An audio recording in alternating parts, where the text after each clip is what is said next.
திருப்பணி செய்யறதுக்கு பணம் தேவையில்லை, திருப்பணி செய்யறதுக்கு ஜாதி தேவையில்லை, சிவாலயம் கட்டுவதற்கு தகுதி தேவை கிடையாது. ஒன்னே ஒண்ணுதான் தேவை, நெஞ்சில உறுதிப்பாடும் உண்மையான அன்பும் இருந்தால் சிவாலய பணி செய்ய முடியும்.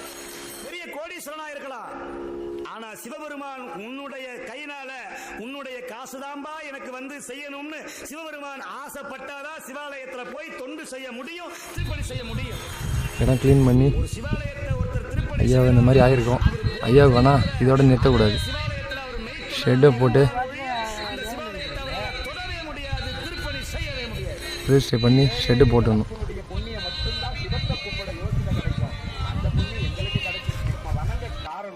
என்ன கொண்டாடுது அந்த சிவம். நான் என்ன தப்பு பண்ணாலும் தொடர்ந்து தெரியாத பண்ணுது. எனக்கு முன்கூட்டியே என் பின்னாடி தொடர்ந்து வந்து எனக்கு என்னெல்லாம் செய்யணுமோ அது போல என்னை பாதுகாத்துக்கிட்டு இருக்க அந்த சிவத்தை நாங்க